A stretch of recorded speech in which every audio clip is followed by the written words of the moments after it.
Hello everyone, welcome to CBL. और आज हम अगेन अपना स्टार्ट करेंगे daily MCQ series. So let's start the session. पहला क्वेश्चन है आपके, which state is famous for the stoppage of Amur falcons in India.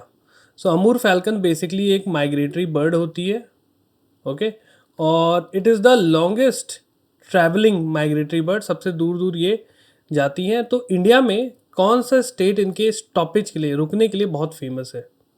Okay, A Manipur, B Tripura, सी नागालैंड और D Assam. सो आपका आंसर बताएं, इसका क्या होगा? So the correct answer is C Nagaland.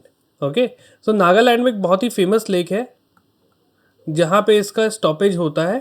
Okay, डोक्यांग lake है आई थिंक इसका पूरा नाम। सो आप लोग देख सकते हैं, बहुत ही इंपॉर्टेंट चीज़ है, ध्यान रखिएगा। चलिए नेक्स्ट क्वेश्चन देखते हैं, question number 2। Which committee is formed for the conservation of Western Ghats? So UPSC 2017. This question was asked. Which committee is formed for the conservation of Western Ghat? A. Rameshwaram Committee, B. Rangarajan Committee, C. Gatkil Committee और D. Balwant Mehta committee. यहाँ पे आप video pause कर सकते हैं और answer कर सकते हैं। So the correct answer is C, Gadgil committee. बहुत इंपॉर्टेंट था। इको सेंसिटिव जोन बनाने की बात की गई थी। ऑलराइट, मैंने इको सेंसिटिव जोन पे भी क्वेश्चन पूछा हुआ है, बजट में भी करा है, इको सेंसिटिव जोन होता क्या है। ठीक है, चलिए आप लोग मुझे कमेंट सेक्शन में बताएंगे कि रंगराजन कमेटी किस एरिया से रिलेटेड है। ठीक है, बलवंत मेहता तो आप सबको पता ही है, पंचायती राज सिस्टम। ओके, चलिए नेक्स्ट क्वेश्चन देखते हैं, question number 3।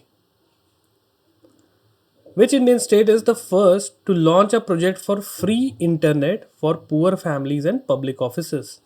A. Andhra Pradesh, B. Maharashtra, C. Karnataka और D. केरला।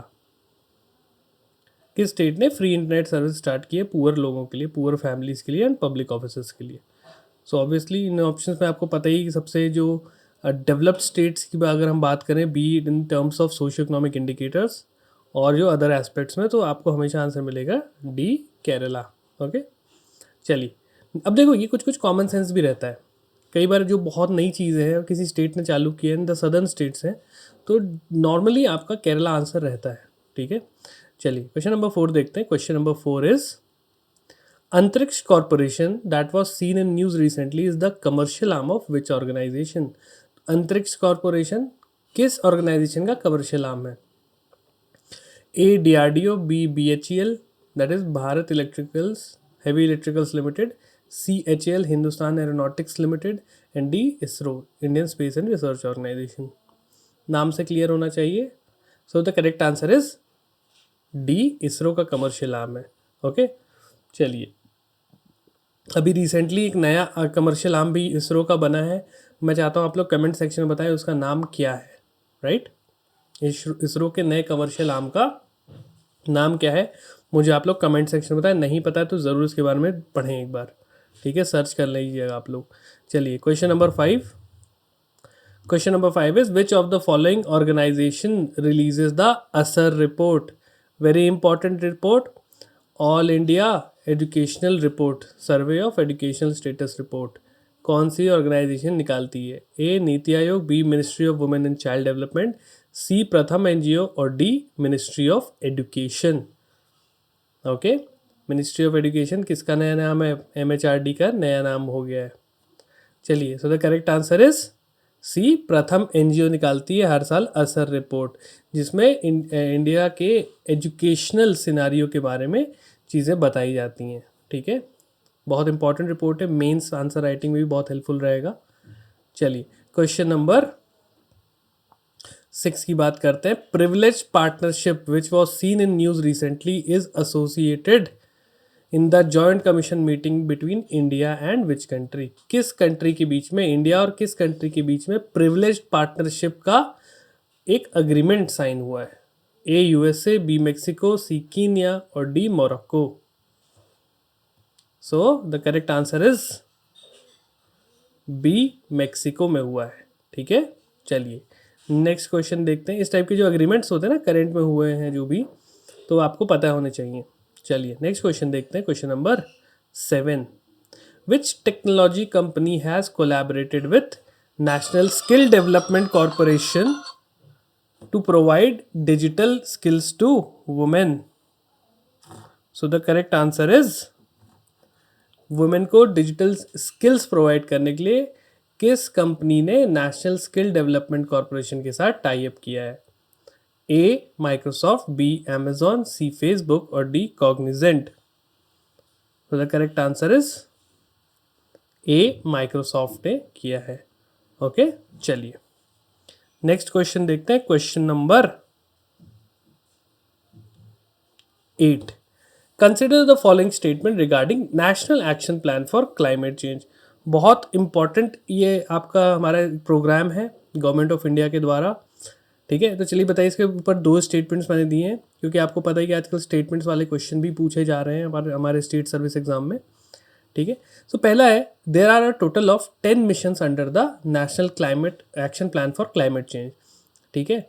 10 मिशन हैं इसके अंदर। दूसरा स्टेटमेंट है, the program was launched in 1993 just after the earth summit.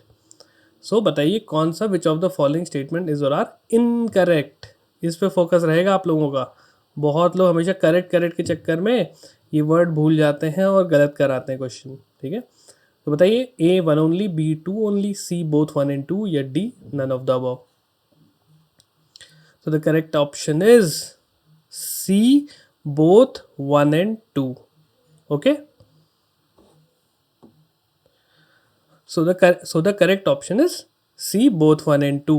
दोनों ऑप्शंस करेक्ट हैं, ऑल राइट, मतलब इनकरेक्ट है, क्योंकि इस एक्शन प्लान के अंदर हमारे पास टोटल 8 मिशंस हैं, राइट। और ये जो प्रोग्राम लॉन्च किया गया था, इट वॉज लॉन्च्ड इन 2008, 2008 में इसको लॉन्च किया गया था। दोनों स्टेटमेंट हमारे रॉन्ग है, ऑलराइट। अब इसके बारे में आप लोग विकिपीडिया से थोड़ी बहुत चीज़ें पढ़ सकते हैं, कौन कौन से मिशन है उसके अंदर, जैसे national water mission, national solar mission, green India mission हो गया आपका, राइट। तो आप इसको पढ़ सकते हैं। चलिए क्वेश्चन नंबर 9 देखते हैं। Question number 9 is, which of the following scheme is related to 32 DTH channel for education? किस स्कीम में 32 DTH चैनल एजुकेशनल पर्पज से दिए गए हैं? ए Himmat, B Swayam Prabha, C teach for India या D Aarambh? So the correct answer is B Swayam Prabha. UPSC 2016 the question was, same question was asked कि कौन सी स्कीम एजुकेशन से रिलेटेड है, तो उसका स्वयं आंसर था। ओके, चलिए नेक्स्ट क्वेश्चन देखते हैं, क्वेश्चन नंबर 10। विवाद से विश्वास स्कीम इज रिलेटेड टू, अभी रिसेंटली लास्ट ईयर काफ़ी फेमस चल रहा था, इसका नाम बहुत बार आया था, विवाद से विश्वास स्कीम। तो बताइए किससे रिलेटेड है? A settlement of tax dispute, B settlement of land dispute, C settlement of border dispute और D settlement of GST dispute between centre and state. So the correct answer is A settlement of tax dispute. और वो भी कौन सा tax? Direct tax के dispute solve करने के लिए आपका विवाद से विश्वास स्कीम लाया गया है, ठीक है। चलिए क्वेश्चन नंबर 11 देखते हैं। Question number 11 is, India has recently signed the basic exchange and cooperation agreement with which country? किस कंट्री के साथ बेका एग्रीमेंट साइन किया है? A USA, B UK, C Russia and D Israel? किस country के साथ साइन किया है? So the correct option is A USA, ठीक है। अब मुझे आप कमेंट सेक्शन में बताएंगे इंडिया ने USA के साथ बेका के अलावा और कौन कौन से 2-3 एग्रीमेंट साइन किए हैं डिफेंस से रिलेटेड। बहुत ही ज़्यादा न्यूज़ में था इंडिया US डिफेंस डील, उसमें 3-4 एग्रीमेंट थे, इंडिया ने साइन किया था। मुझे आप लोग बताएं कमेंट सेक्शन में। चलिए नेक्स्ट क्वेश्चन देखते हैं, question number 12। The 2 state solution often seen in news is related to? 2 state solution किस से रिलेटेड है? ये मूवी वाली 2 स्टेट की बात नहीं कर रहे हैं, ठीक है। A China Hong Kong, B Israel Palestine, C India Pakistan और डी US एंड मेक्सिको? किस कंट्रीज के बारे में 2 स्टेट सोल्यूशन ऑफन यूज़ किया जाता है? कमेंट्स कर आप लोग बताइए, और अपने आंसर आप लोग कमेंट सेक्शन में ज़रूर लिखते जाएं, तो एक आइडिया रहेगा कि हम कहाँ पे स्टैंड कर रहे हैं फ़िलहाल। ठीक है। और कमेंट करके डिलीट करने की ज़रूरत नहीं है, ये कोई एग्ज़ाम नहीं है, बट एक अपनी खुद की प्रिपरेशन के लिए आप कमेंट्स करें, ठीक है।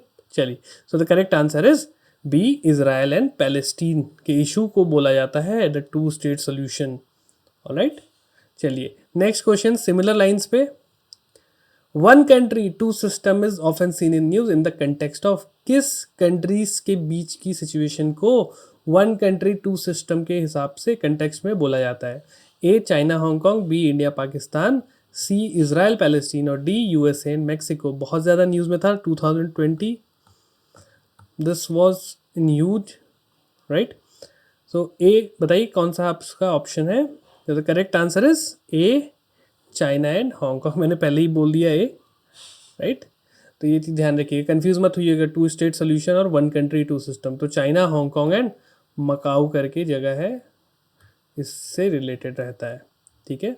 तो अभी जो नेशनल सिक्योरिटी लॉ पास किया था चाइना ने, जो बहुत ज़्यादा न्यूज़ में था, ये चल रहा था, हांगकांग के लोगों ने बहुत प्रोटेस्ट भी किया, तो उस सिचुएशन के लिए बोला जाता है, ठीक है। चलिए, और ये जो 12th क्वेश्चन था आपका, ये वाला, ये यूपीएससी में भी पूछा हुआ क्वेश्चन है, ठीक है। चलिए अब देखते हैं question number 14। Which of the following scheme is a student scientist connect program? तो पंजाब पीएससी का अगर आपने पेपर देखा होगा इस बार, तो ये स्कीम पूछी गई थी। तो बताइए, ए जिज्ञासा, बी सक्षम, सी संबंध या डी कायाकल्प। कौन से स्कीम को स्टूडेंट साइंटिस्ट कनेक्ट प्रोग्राम के लिए बनाया गया है? तो द करेक्ट ऑप्शन इज ए, जिज्ञासा स्कीम। चलिए मुझे बताइए किस ऑर्गेनाइजेशन ने इसको स्टार्ट किया है नेशनल लेवल पे? कमेंट सेक्शन में आप मुझे लिख के बताएं किस ऑर्गेनाइजेशन ने इसको स्टार्ट किया है नेशनल लेवल पे। Next question, last question for the day. Which among the following species is considered as critically endangered as per the IUCN classification? A घड़ियाल, B black buck, C tiger, D Asiatic elephant. सोचिए आराम से, क्या है correct answer? The correct answer is A, घड़ियाल।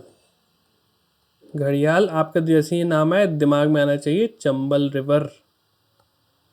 Okay, चलिए इसी से रिलेटेड एक क्वेश्चन मैं आपसे पूछ लेता हूँ।